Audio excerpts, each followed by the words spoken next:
কিভাবে সি ল্যাঙ্গুয়েজের মাধ্যমে প্রোগ্রাম লিখতে হয়, কিভাবে সি প্রোগ্রামে ভেরিয়েবল ডিক্লেয়ার করতে হয় এবং কিভাবে প্রোগ্রামের আউটপুট ডিসপ্লেতে দেখা যায়, এই সব কিছুই দেখব এই ভিডিওর মাধ্যমে। আপনি আমাদের চ্যানেলে নতুন হয়ে থাকলে চ্যানেলটি সাবস্ক্রাইব করবেন এবং সি প্রোগ্রামিংয়ের অ্যানিমেশন ভিডিও ধারাবাহিকভাবে দেখতে ডেসক্রিপশনে দেওয়া লিঙ্কে ক্লিক করবেন। প্রোগ্রাম লেখার জন্য কোড ব্লকস ওপেন করে নিব। নিউ এমটি ফাইল ক্রিয়েট করব এবং ফাইলটা সেভ করে নিব।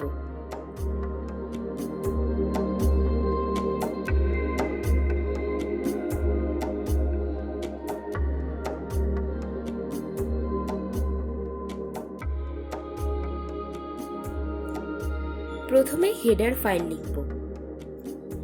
#include stdio.h। হেডার ফাইলের মধ্যে অনেকগুলো লাইব্রেরি ফাংশন থাকে।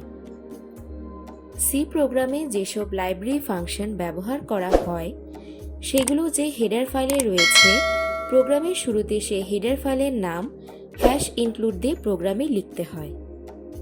যদি আপনার কোড ব্লকসে ফন্ট সাইজ অনেক ছোট হয়ে থাকে তাহলে CTRL অর্থাৎ কন্ট্রোল প্রেস করে ধরে থেকে মাউসের হুইল ঘোরাবেন এবং মাউস হুইল উল্টো দিকে ঘোরালে ফন্ট সাইজ ছোট হবে। Main function. আমরা আগেই জেনেছি মেইন ফাংশনের মধ্যেই একটি প্রোগ্রাম এক্সিকিউট করে। মেইন লেখার পর আমরা ফার্স্ট ব্র্যাকেট দিব। এই ব্র্যাকেটের মধ্যে ফাংশনের প্যারামিটার থাকে।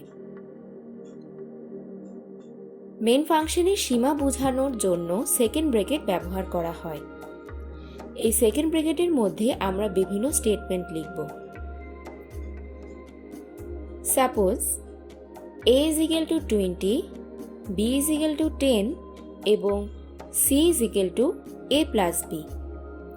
এখানে বুঝতেই পারছি c এর মান 30।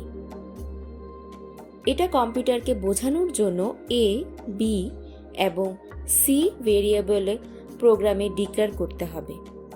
যেহেতু এগুলো ইন্টিজার টাইপের ডাটা, তাই ইন্টিজার টাইপ ভেরিয়েবল নিব। ইন্টিজার a, b, c প্রতিটা ভেরিয়েবলের নামের পরে কমা এবং স্টেটমেন্টের শেষে সেমিকোলন দিব। প্রসেসিং এর রেজাল্ট আউটপুটে দেখার জন্য printf এর ব্যবহার করব। printf হলো একটি library function.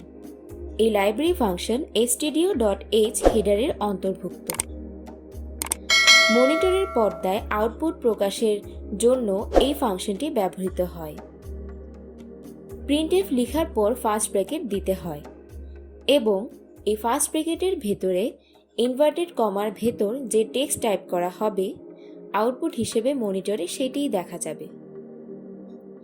The result is %d। এই %d কে ফরম্যাট স্পেসিফায়ার বলা হয়। ভেরিয়েবলের টাইপ অনুযায়ী স্টেটমেন্টে ফরম্যাট স্পেসিফায়ার ব্যবহার করতে হয়। এখানে ভেরিয়েবলের টাইপ হলো ইন্টিজার, তাই %d ব্যবহার করা হয়েছে। প্রোগ্রামে ইন্টিজার ভেরিয়েবলের নাম নির্দিষ্ট করে দেওয়ার জন্য ইনভার্টেড কমার পর ভেরিয়েবলের নাম দিতে হবে। যেহেতু a plus b এর মান c তে স্টোর আছে, তাই কমার পর c লিখব, অর্থাৎ দ্য রেজাল্ট ইজ 30। এরপর রিটার্ন 0 লিখব এবং সেমিকোলন দিব। প্রত্যেকটা স্টেটমেন্টের শেষে সেমিকোলন মাস্ট দিতেই হবে। ফাংশন যেহেতু 0 রিটার্ন করছে এবং 0 ইন্টিজার নাম্বার, তাই মেইন ফাংশনের পূর্বে ফাংশনের রিটার্ন টাইপ ইন্টিজার লিখব।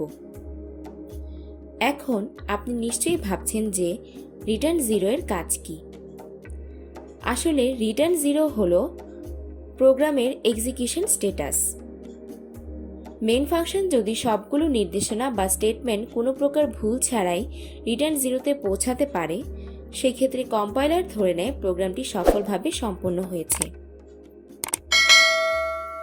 আর এখানে কম্পাইলার হলো মধ্যবর্তী পর্যায়, যেখানে সি ল্যাঙ্গুয়েজ মেশিন ল্যাঙ্গুয়েজে কনভার্ট হয়। কারণ কম্পিউটার শুধুমাত্র মেশিন ল্যাঙ্গুয়েজ তথা 0 কিংবা 1 দ্বারা কোনো কমান্ড গ্রহণ করে। প্রোগ্রামটি ঠিক আছে কিনা দেখার জন্য বিল্ড অ্যান্ড রানে ক্লিক করে চেক করে নিব। ওকে, আমাদের প্রোগ্রাম ঠিক আছে। প্রোগ্রাম লেখার সময় আমরা জেনেছি ইন্টিজারের ক্ষেত্রে ফরম্যাট স্পেসিফায়ার হিসেবে %d হয়।